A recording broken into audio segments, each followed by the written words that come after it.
ಆತ್ಮೀಯರೇ, ಈ ದಿನದ ವಿಡಿಯೋದಲ್ಲಿ ನಾನು ನಿಮ್ಮೆಲ್ಲರಿಗೂ ವಿಂಡೋಸ್ 11 ಆಪರೇಟಿಂಗ್ ಸಿಸ್ಟಮಲ್ಲಿ ಫೋಲ್ಡರ್ನ ಕ್ರಿಯೇಟ್ ಮಾಡೋದು ಹೇಗೆ ಅನ್ನೋದನ್ನು ತೋರಿಸ್ಕೊಡ್ತೀನಿ. 3 ರೀತಿ ನಾವು ಫೋಲ್ಡರ್ನ ನಾವು ಕ್ರಿಯೇಟ್ ಮಾಡ್ಬೋದು.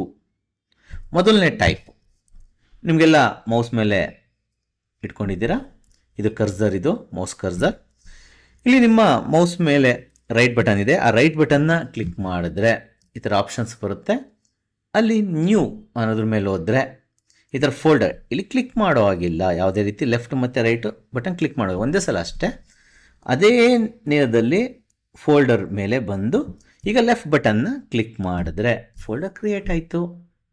ಇದಕ್ಕೆ ನಂಬರ್ 1 ಅಂತ ನಾನು ಟೈಪ್ ಮಾಡಿದ್ದೀನಿ, ರೀನೇಮ್ ಅಂತ ಹೇಳ್ತೀವಿ. ಅದನ್ನು ಎಂಟರ್ ಪ್ರೆಸ್ ಮಾಡಿದ್ರೆ ಅಥವಾ ಮೌಸಲ್ಲಿ ನೀವು ಎಲ್ಲರೂ ಕ್ಲಿಕ್ ಮಾಡಿದ್ರೆ ಏನಾಗುತ್ತೆ, ಅದು ಕ್ರಿಯೇಟ್ ಆಯ್ತು. ಇವಾಗ ಎರಡನೇ ಟೈಪು ಶಾರ್ಟ್ ಕಟ್ ಅಂತ ಹೇಳ್ತೀವಿ. ಶಾರ್ಟ್ ಕಟ್ ಕೀನ ಯೂಸ್ ಮಾಡ್ತೀವಿ ನಾವು ಕೀಬೋರ್ಡಲ್ಲಿ. ಕಂಟ್ರೋಲ್,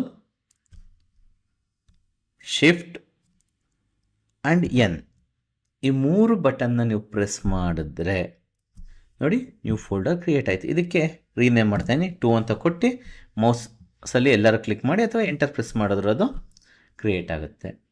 ಮೂರನೇ ಟೈಪ್ ಯಾವುದು ಹಂಗಾದರೆ, ಡೆಸ್ಕ್ಟಾಪ್ ಮೇಲೆ ನೀವು ನೋಡ್ತಾ ಇರೋದು ಸ್ಕ್ರೀನು ಡೆಸ್ಕ್ಟಾಪ್ ಅಂತ ಹೇಳ್ತೀವಿ.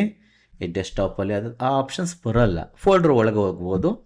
ಅಥವಾ ಯಾವುದಾದ್ರು ಡ್ರೈವ್ಗಳಲ್ಲಿ ಒಳಗೋದ್ರೆ ಅಲ್ಲಿ ಡಿ ಡ್ರೈವ್, ಸಿ ಡ್ರೈವ್ ಮತ್ತು ಎಲ್ಲರೂ ಹೋದರೆ ಆಪ್ಷನ್ಸ್ ತೋರಿಸುತ್ತೆ. ನಾನು ಈಗ ಫೋಲ್ಡ್ರ್ ಒಳಗೆ ಹೋಗ್ತೀನಿ, ನಾನು ಎರಡನೇ ಫೋಲ್ಡ್ರ್ ಒಳಗೆ ಹೋಗ್ತಾ ಇದ್ದೀನಿ.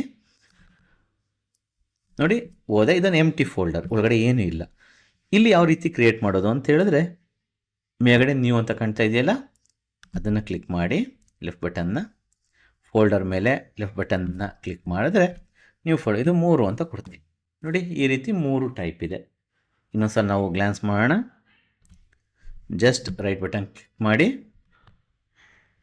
ಇಲ್ಲಿ ನ್ಯೂ ಅದ್ರ ಮೇಲೆ ಹೋಗಿ,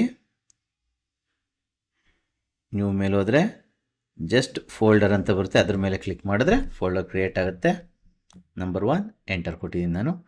second option shortcut, control plus shift plus N click ಮಾಡಿದ್ರೆ ಫೋಲ್ಡರ್ ಕ್ರಿಯೇಟ್, ಇದಕ್ಕೆ 2 ಅಂತ ಕೊಡ್ತೀನಿ. ಇನ್ನು ಮೂರನೇ ಆಪ್ಷನ್ನು ಮೇಲ್ಗಡೆ ನ್ಯೂ ಅಂತ ಇದೆ, ಅದರ ಮೇಲೆ ಕ್ಲಿಕ್ ಮಾಡಿ ಫೋಲ್ಡರ್ ಮೇಲೆ ಕ್ಲಿಕ್ ಮಾಡಿದ್ರೆ ಅದು ಕ್ರಿಯೇಟ್ ಆಗುತ್ತೆ. ಈ ರೀತಿ ನಾವು ಫೋಲ್ಡರ್ನ ಹೇಗೆ ಕ್ರಿಯೇಟ್ ಮಾಡೋದು ಅಂತ ಈ ವಿಡಿಯೋದಲ್ಲಿ ನಾನು ನಿಮಗೆಲ್ಲ ತೋರಿಸ್ಕೊಟ್ಟಿದ್ದೀನಿ. ಮುಂದಿನ ವಿಡಿಯೋದಲ್ಲಿ ಬೇರೆ ಹೆಚ್ಚಿನ ಕಂಪ್ಯೂಟರ್ನ ಬಗ್ಗೆ ವಿಡಿಯೋಗಳನ್ನು ತಿಳಿಸ್ತೀನಿ ಅಂತ ಹೇಳ್ತಾ ಎಲ್ಲರಿಗೂ ಒಳ್ಳೆಯದಾಗಲಿ. Thank you.